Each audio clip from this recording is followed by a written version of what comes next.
Gracias, Señor.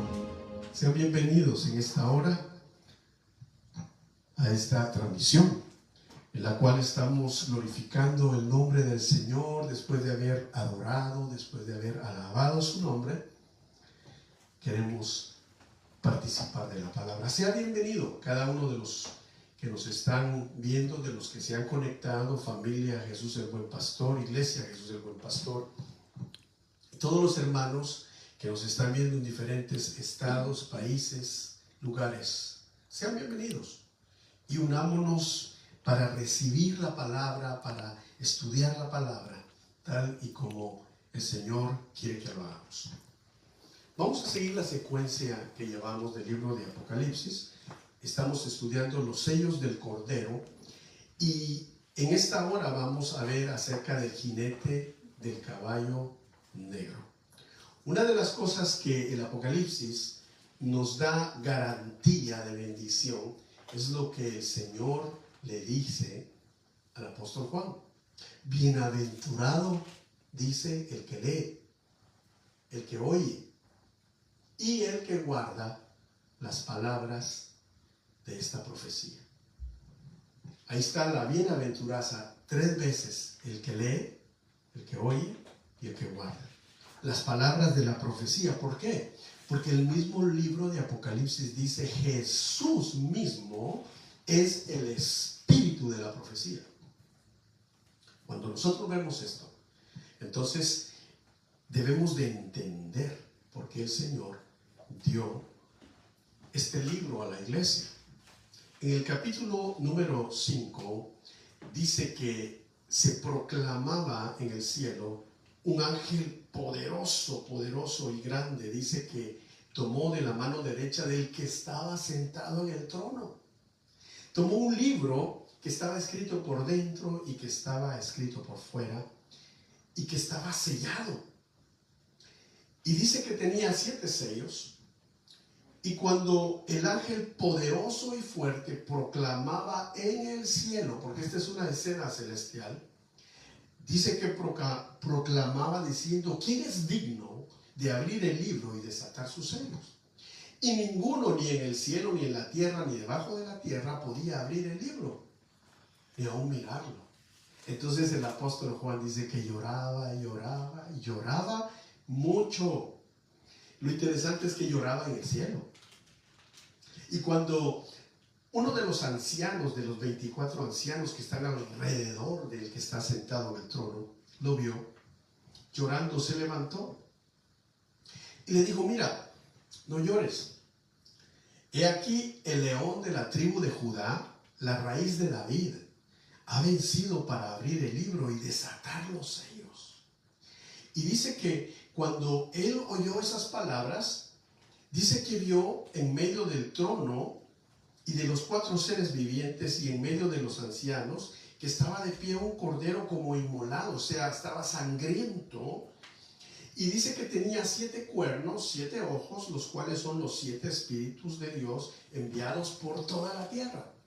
Ese cordero es el cordero de Dios, Jesús, como lo proclamó aquel profeta llamado Juan, el último profeta del Antiguo Testamento, que dijo: he aquí, cuando vio a Jesús caminando por las riberas del Jordán, él dijo: he aquí el Cordero de Dios que quita el pecado del mundo. Y aquí lo estamos viendo en Apocalipsis 5, sangriento, lleno del Espíritu. Y cuando Juan vio esto, entonces se consoló.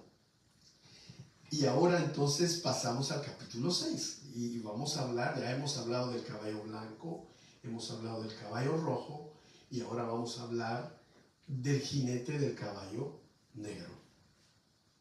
Acompáñeme entonces usted, amado hermano, en Apocalipsis capítulo 6, verso 5 y verso 6.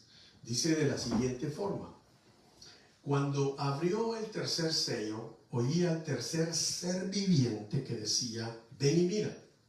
Y miré, y he aquí un caballo negro, y el que lo montaba tenía una balanza en la mano.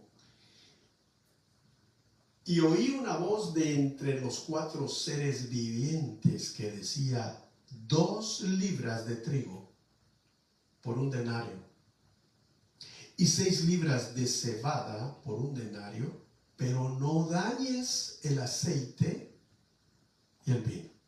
Amén. Quedamos ahí. Padre, en el nombre de Jesús pedimos que tu palabra se nos sea abierta, este libro de la revelación se nos sea abierto, y que tu Espíritu diga lo que quiera decir a las iglesias. Aquellos hermanos que nos acompañan, Señor, en diferentes lugares, en Centroamérica, en México, en Sudamérica, y aquí en los Estados Unidos y en cualquier continente que esté, que tu Espíritu diga lo que quiere decir a las iglesias, en el nombre de Jesús. Amén y amén. Bien, cuando se abre el sello, el tercer sello, entonces se oye que el tercer ser viviente le dice al apóstol Juan: ven y mira.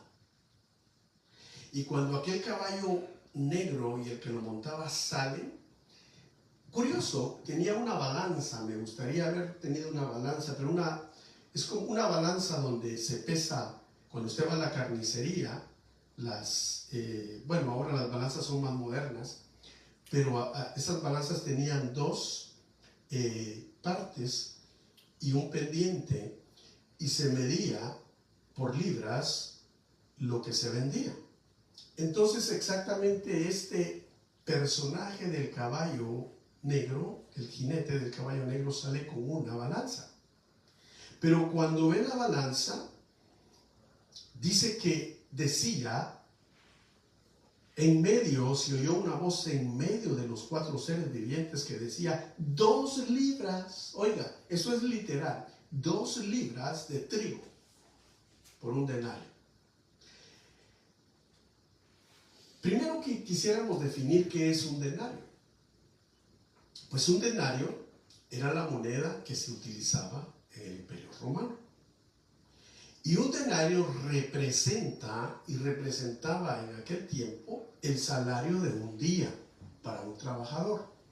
Si usted en casa va a Mateo capítulo 20 y lee del versículo 1 al versículo 16, usted ve allí a un hacendado que tenía muchas tierras, que sale por la mañana bien temprano y contrata jornaleros a las 6 de la mañana, vuelve a salir a las 9 de la mañana, contrata más y les dice: vayan y trabajen y se les dará lo justo, se les dará lo que es justo. Y luego sale nuevamente a las 3 de la tarde, y luego sale ya casi al final de la jornada y contrata más gente que estaban parados. Obviamente tenían deseo de trabajar y nadie los había contratado.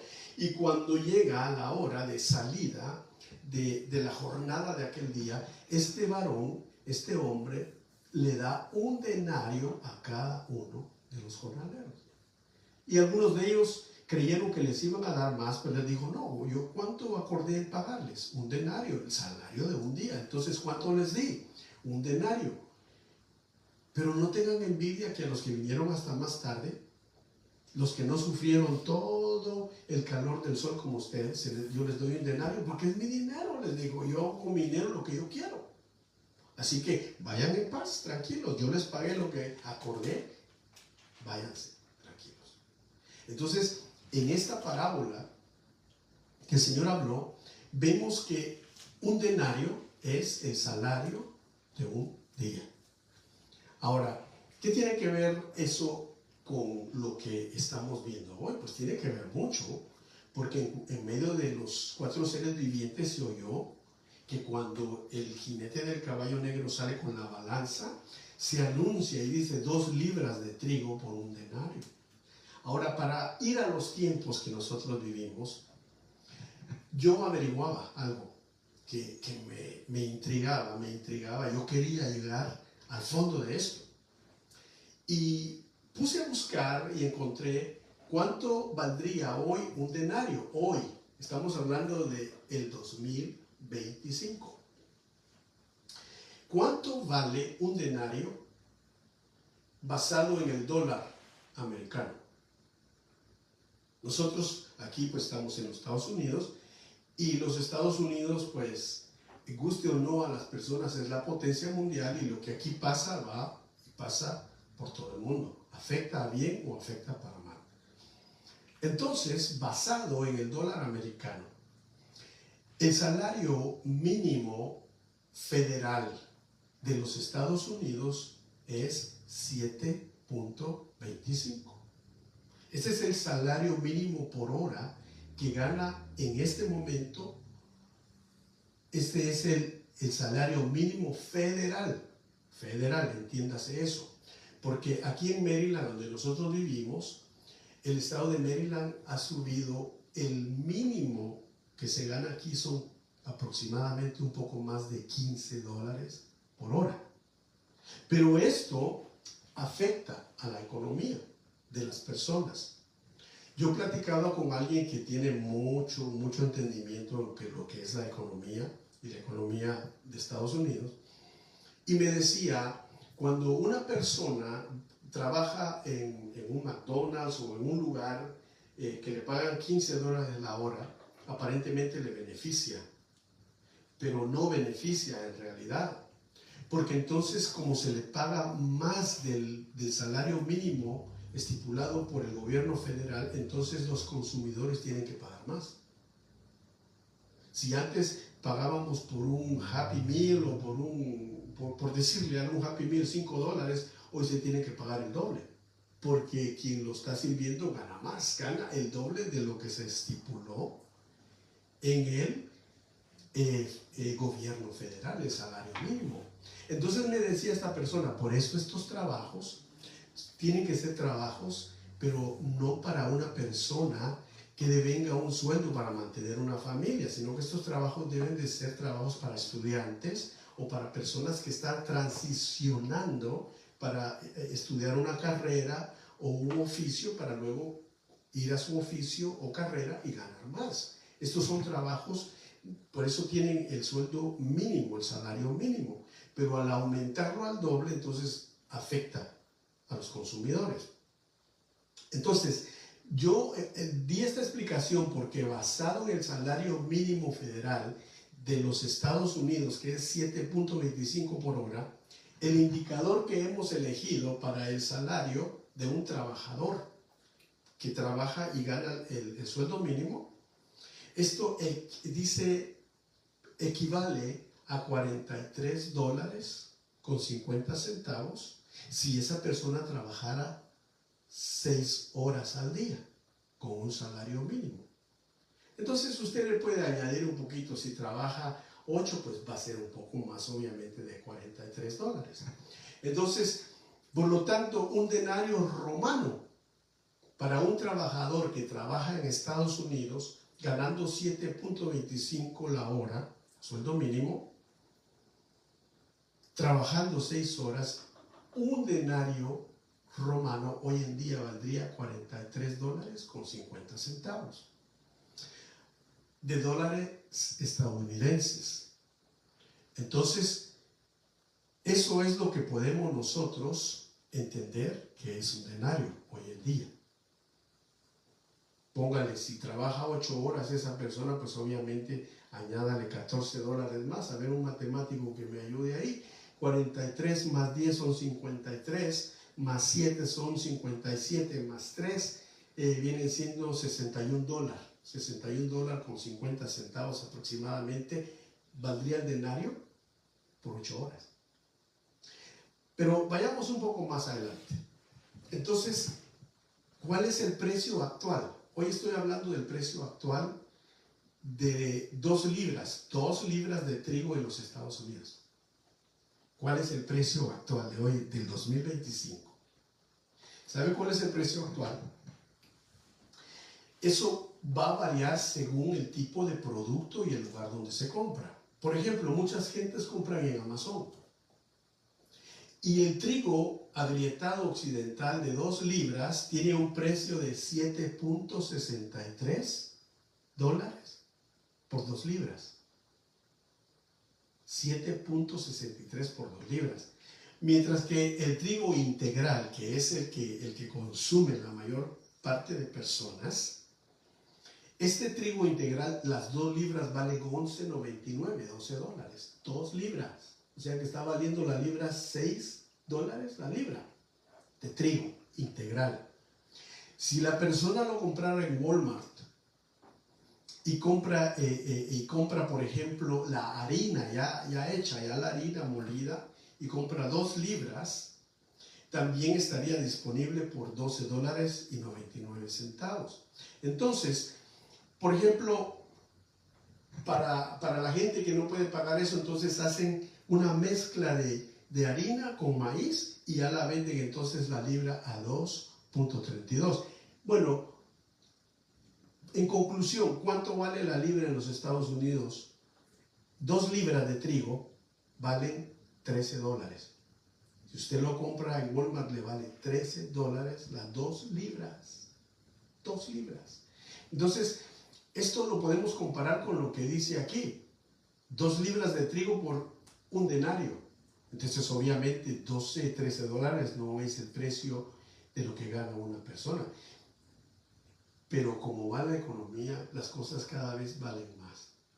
Uno va al supermercado, cada vez uno compra menos con el presupuesto que uno tiene y tiene que aumentar a ese presupuesto.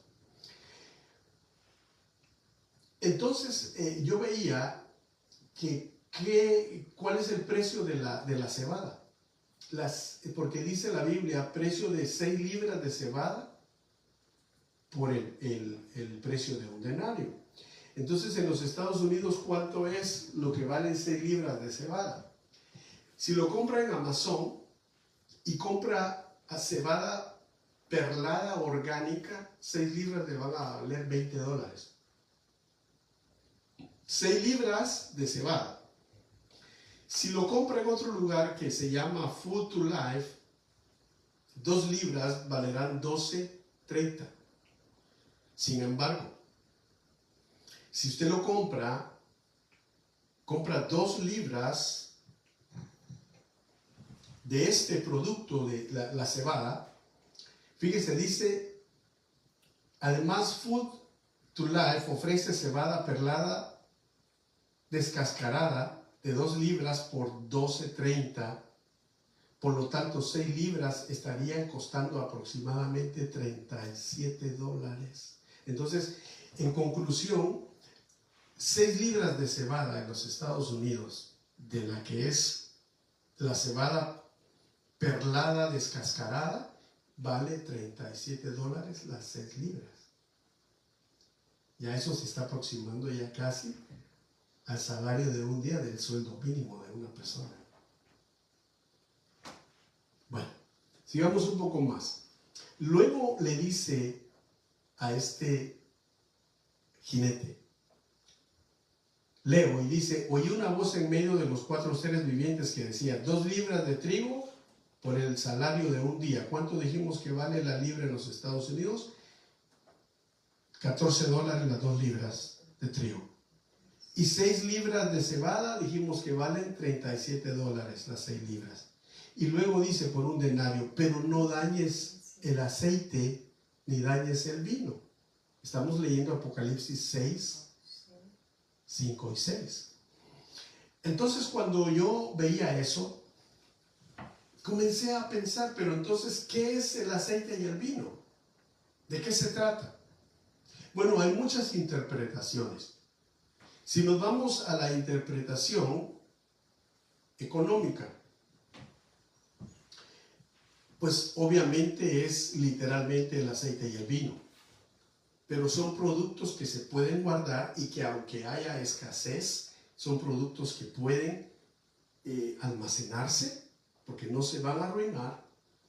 Sin embargo, no todas las personas podrían tener acceso a vino y aceite, sino solamente los más ricos.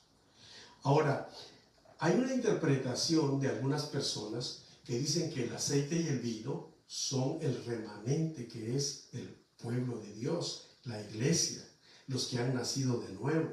Por lo tanto, Dios los guardará en medio de la escasez. Yo, en mi opinión, pienso que las dos opiniones son razonables.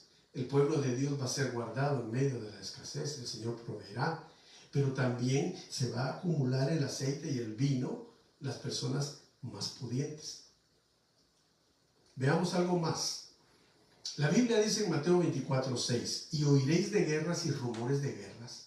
Mirad que no os turbéis, porque es necesario que todo esto acontezca, pero aún no es el fin. Entonces, ¿qué es lo que trae escasez? ¿Qué es lo que históricamente ha traído escasez al mundo? Las guerras. Si nos vamos a 1930, pues había una depresión muy fuerte, había escasez, pero acababa de pasar la Segunda Guerra Mundial y había dañado mucho la economía del mundo. Y si nos vamos a la Segunda Guerra Mundial, nuevamente había escasez de comida. Entonces las guerras son las que provocan las hambrunas porque no hay producción.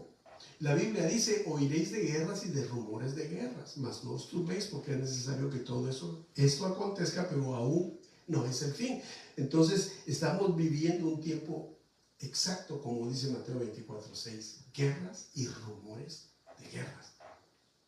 Usted ya sabe cuáles son esas guerras. Está la guerra de Ucrania, y por cierto, Ucrania y Rusia son los mayores productores de trigo y de cebada. Eso usted va y lo busca en Google, va a salirle que los mayores productores de estos dos elementos son esas dos naciones, pero más Ucrania. A Ucrania le llaman la canasta de alimento de Europa, y ahora aún se le está llamando del mundo, pero con la guerra ha habido escasez. Por eso es que, como le decía anteriormente, las 2 libras de trigo en Estados Unidos están valiendo $14, y las 6 libras de cebada que vienen también de allá están valiendo $37. Ahora, sigamos aquí. Hace unos días, quizá unos 2, 3 días, el presidente de los Estados Unidos impuso tarifas del 10% a todos los productos que son importados para acá. Entonces yo averiguaba y decía, ¿y cómo eso nos va a afectar? Pero ni una semana han pasado 3 días que él ha hecho eso. Entonces, las consecuencias, 2 días, ¿verdad? 2 días de eso. Las consecuencias de eso pueden traer lo siguiente: el aumento de los precios de los productos.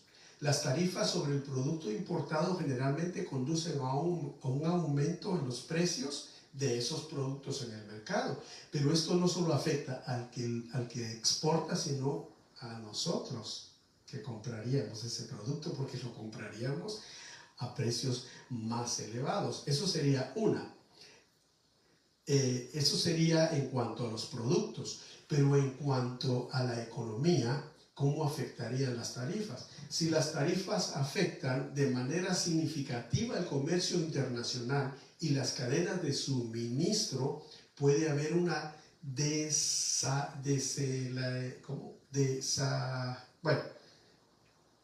una baja de la economía mundial. No va a ir como va. Y las tarifas suelen generar fricciones comerciales, lo que podría afectar en inversiones, que la gente ya no quiera venir a invertir aquí, y la producción y el empleo a nivel global se va abajo. O sea, que quiere decir que va a haber menos trabajo y más competencia. Porque como hay menos trabajo, la gente va a estar queriendo tener un trabajo, entonces las empresas se puede dar el lujo de escoger entre muchos buenos candidatos. Eso traería también la consecuencia de las tarifas. O sea, ya no, la economía ya no va a ir tan acelerada, sino se viene más lenta. Ahora, ¿qué dice Mateo 24, 7, 8? Porque se levantará nación contra nación y reino contra reino, y habrá pestes y hambres y terremotos en diferentes lugares, y todo esto es principio de dolores. Entonces, eso nos lleva a preguntarnos y decir, Señor, ¿será que entonces todas estas guerras que se están dando, los rumores de guerra que se están dando, las tarifas y la guerra comercial que ha empezado en todo el mundo entre las grandes potencias? ¿Podrá ser esto como el inicio o el preludio de lo que es el caballo negro? Si es así, hermano, nosotros estamos a punto de entrar a una situación difícil. Y tenemos que prepararnos. Tenemos que prepararnos de alguna manera, pues almacenando alimentos que no perezcan, preparándonos como lo hizo José en la Biblia, porque a él se le anunció que habían 7 años de abundancia y 7 años de escasez. Y él llenó todos los graneros de Egipto para que hubiera alimento en tiempo de escasez. Hay que ser prudentes, hagamos algo, hagamos una pequeña despensa, pero también primeramente confiando en el Señor, que Él nos va a guardar como ese remanente y nos va a proveer. Pero tenemos que ser también nosotros proactivos en lo que hagamos. La Biblia se está cumpliendo y se va a cumplir. Y quiero finalizar diciendo lo que el Señor Jesucristo nos dijo en Lucas 21:28. Cuando estas cosas comiencen a suceder, erguíos y levantad vuestra cabeza, porque vuestra redención está cerca. Y si nosotros queremos ver las cosas a la luz de la palabra, ya hemos comenzado a ver que las cosas han empezado y están comenzando a suceder. Hay guerras, hay rumores de guerras, hay terremotos, hay escasez en muchos lugares, hay guerras comerciales, los precios de los alimentos, de las cosas básicas están yendo para arriba, y eso es evidencia de que estas cosas ya han comenzado a suceder. Hermanos, no lo agarremos tan así, ya va a pasar. Es posible, si va a pasar, pues amén. Pero si nos ha tocado vivir los tiempos del inicio de estas cosas, primero busquemos a Dios con todo nuestro corazón. Busquemos al Señor con todo nuestro ser, nuestra alma, pero con el corazón. Eso me ha quedado a mí muy en mis pensamientos. Porque como dice en el libro de Daniel, cuando él fue cautivo y fue llevado a Babilonia, dice, pero Daniel propuso juntamente con sus compañeros en su corazón no contaminarse con la comida del rey. Entonces todo empieza ¿en dónde? El corazón. Proponernos las cosas, buscar a Dios con el corazón. Volvernos a Dios con todo nuestro corazón. Y la Biblia lo dice también, y me buscaréis y me hallaréis y me dejaré hallar de vosotros, porque me buscaréis con todo vuestro corazón. Es el tiempo entonces de que cuando nosotros leemos la Biblia, leemos el Apocalipsis, leemos los sellos, que hasta ahora vamos viendo 3 sellos, entonces es tiempo que nos volvamos al Señor y lo busquemos con todo nuestro corazón. Amén. Vamos a quedar hasta ahí y vamos a darle gracias a Dios por su bondad, por su amor y por todo lo que Él está haciendo con nosotros en el nombre de Jesús. Dale gracias a Dios, hermano. Y vamos a orar en el nombre de Jesús. Señor, te damos gracias porque tu palabra es verdad. Nos está tocando vivir tiempos que quizá nunca imaginamos que íbamos a ver. Tiempos que tú conoces y que están en tu mano. Y que por alguna razón en particular tuya, porque tú decides cosas que nosotros no decidimos, Señor. Por alguna razón especial Tú nos hiciste nacer en estos años para que fuéramos muchos ya ancianos, otros adultos, otros jóvenes, otros niños,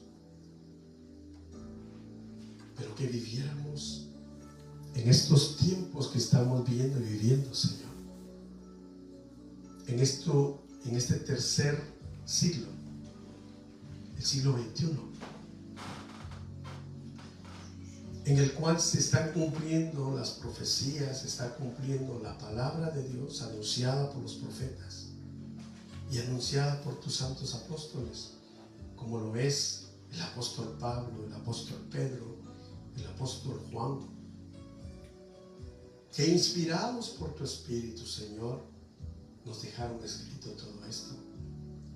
Para la iglesia que nos ha alcanzado en los últimos tiempos, Señor, ten misericordia de nosotros. Muchos de esta generación han partido a la presencia de Dios y han ganado su carrera. Pueden decir, como dijo el apóstol Pablo: he peleado la buena batalla, he acabado la carrera y he retenido la fe. Por lo demás, me espera la corona de justicia que en su momento me dará el Señor. Pero, Señor, nosotros que todavía estamos aquí, que estamos peleando la batalla, que no hemos acabado la carrera, pero que sí estamos reteniendo la fe, pedimos en el nombre de Jesús que nuestro corazón no se endurezca y que tampoco se llene de temor, ni nos llenemos, Señor, de ansiedad, porque tu palabra lo que nos dice es: cuando estas cosas comiencen a suceder, levantad, erguid, levantad vuestras cabezas, porque vuestra redención está cerca. Tú nos enviaste a vivir este tiempo que muchos profetas hubieran querido vivir, que aún el apóstol Pablo expresó claramente que hubiera querido vivir un tiempo como este. Pero tú nos dices ese privilegio, Señor. Ayúdanos a predicar tu palabra tal como es. Ayúdanos a tener un corazón para ti, un corazón puro. Ayúdanos a apartarnos de toda iniquidad, de toda maldad, y a proponer en nuestro corazón no contaminarnos con la comida del mundo, la comida del príncipe de este mundo, sino buscar las cosas de arriba, viviendo con los pies en la tierra, pero buscando las cosas de arriba, porque nuestra redención está cerca. Señor, ten misericordia de nosotros, que nos ha alcanzado este tiempo, y con tu Espíritu sopla, sopla, sopla vida en tus siervos, en tus siervas, en nuestros hijos, en nuestros niños.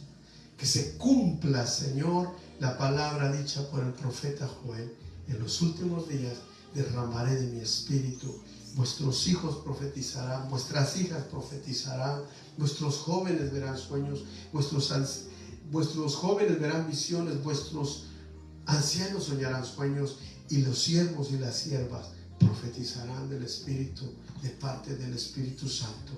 Queremos ver esos tiempos, queremos ver eso en nuestra vida, y queremos ver eso, Señor, cumpliéndose en el corazón de nosotros. Lo pedimos y lo rogamos en el nombre poderoso de Jesucristo. Gracias, Señor.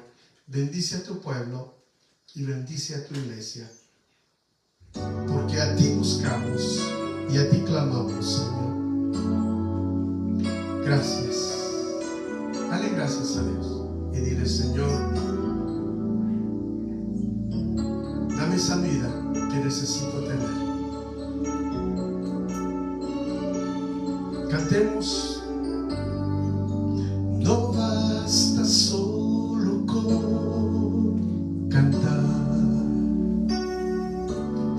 basta solo con decir, no es suficiente solo con querer hacer, es necesario morir a nosotros, Señor, pero vivir para Cristo. No basta solo con soñar, no basta solo con decir, no es suficiente solo con querer hacer, es necesario morir a nuestro yo, Señor. Dame tu vida, esa clase de vida que sabes dar. Dame tu vida, yo quiero vivir solo para ti. Dame tu vida, resucítame en ti. Yo quiero vivir solo para ti. Dile al Señor, quiero vivir para ti. No basta solo con cantar, no basta solo con decir, no es suficiente solo con querer hacer, es necesario morir. Dile al Señor junto conmigo, dame tu vida, esa clase de vida que sabes dar. Dame tu vida,